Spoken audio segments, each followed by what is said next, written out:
Welcome back. Rescue and recovery technicians continue their search for the body of Khayalethu Magadla. The 6-year-old fell into a manhole while playing in Dlamini, Soweto over the weekend. eNCA's Lindokuhle Xulu is in Soweto with the latest for us. Good morning, Lindokuhle. We understand that EMS is hopeful that perhaps they could recover his body in the split chambers of the pipeline.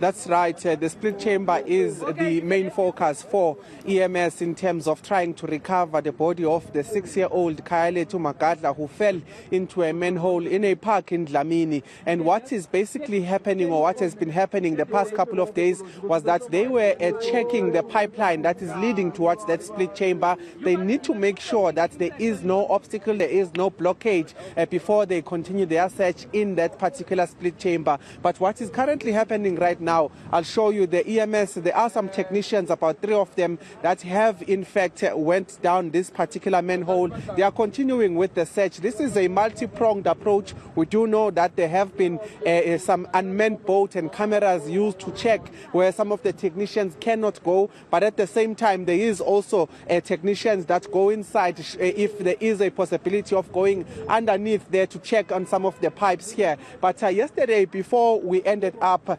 the search yesterday, there was a bit of a detection of an obstacle by the cameras from the company that is Delta Scan, and they were to check again. They put that unmanned boat again underneath. We just want to get an update in terms of what that obstacle was. We'll try to speak to Dr. Robert Mulawudzi, the EMS spokesperson in Johannesburg. Dr. Rob, thank you so much again for your time.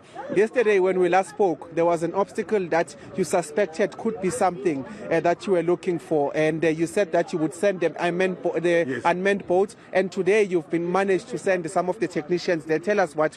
Yeah, we did manage to cover that space, and then unfortunately it was negative. It was just a huge rock which we managed to remove it out of the the flow, and then also there was some clothes which formed into an obstruction which we managed to remove. So hence we're moving.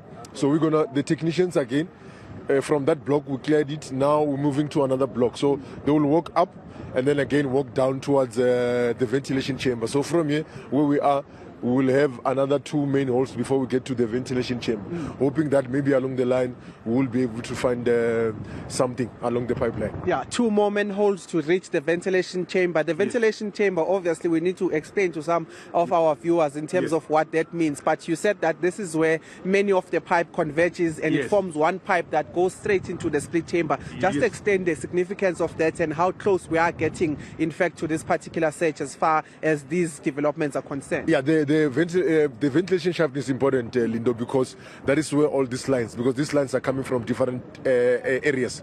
So they come together. From there, they will go through along the main road, along Cliffs Parade, going in towards the N12. So that is where now it's facing towards the direction of the split chamber.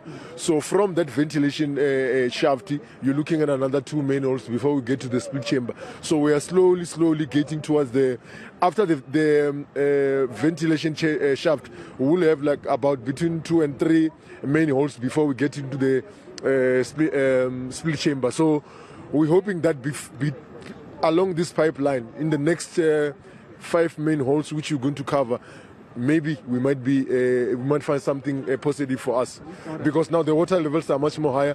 Most of the residents in this area, they are affected because we requested our colleagues from Joburg Water to isolate some of the lines, of which now our technicians are able to move freely along the pipeline. All right, so we are getting closer towards that split chamber where the focus will be at a later stage. Thank you so much, Dr. Robert Mulawudzi. But my colleague will show you there are some technicians that in a couple of minutes before you came to us went into this particular manhole. We understand the water has been diverted away from some of the pipelines here. Some communities have been isolated, but that means that the technicians would then be able to enter here, and where they will be emerging, just if my colleague would show you, there is some of the vehicles you'll be seeing there from the far distance. There's another manhole where they need to emerge from there, but this is a process of elimination. They are checking the pipeline thoroughly using robotics, using cameras, but at the same same time, where they can, they use these technicians, and essentially they're saying that after these 2 manholes that we will be going through, they'll then be able to move towards the split chamber, which is another 2 kilometers, and that is where really they're saying that if they clear the pipeline, their focus will then be in terms of searching for the 6-year-old that is still missing. All right, Lindokuhle, we'll leave it there for now. Thank you very much for that update. That's our reporter, Lindokuhle Xulu.